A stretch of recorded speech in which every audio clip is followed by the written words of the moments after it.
The president and the FDA are now saying there is a link between acetaminophen and an increased risk of autism in babies. As our Tracy Sears explains, the announcement is already sparking concern from parents and doctors. On Monday, President Trump, reversing decades of medical advice given to pregnant women, made a bold statement. Don't take Tylenol. There's no downside. Don't take it. The Food and Drug Administration is set to tell physicians that using acetaminophen, a key ingredient in Tylenol during pregnancy, can be associated with an increased risk of autism, and that pregnant women should use it only in extreme circumstances. And we will be uncompromising and relentless in our search for answers. Health and Human Services Secretary Robert F. Kennedy Jr. has spent years suggesting theories about what causes autism. But just last month, Trump's own Food and Drug Administration said it had not found clear evidence that appropriate use of acetaminophen during pregnancy causes birth defects or developmental issues. The parent company of Tylenol said it is the safest pain reliever option for pregnant women. That's because ibuprofen and aspirin are already discouraged for pregnant women due to risk of miscarriage or birth defects. Tylenol, acetaminophen, is safe in pregnancy. If you have a high fever during pregnancy, that can cause neurodevelopment issues in the baby. So you don't want to let that fever go untreated. Right.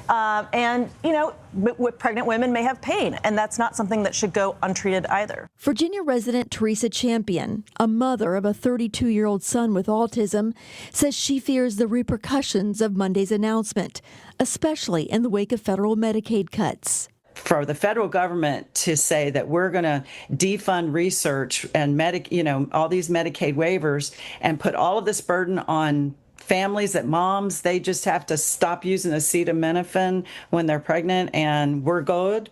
I don't think anybody is comforted by that. For the past 16 years, Champion has advocated for state and federal funding for support services for people living with autism.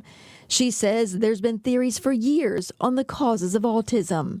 While there may be some association in some of these studies, that does not mean causation. And so I know it's going to be difficult for young families. What we need to be focusing on are funding of these supports that we know work, like early intervention for a young child, getting a diagnosis.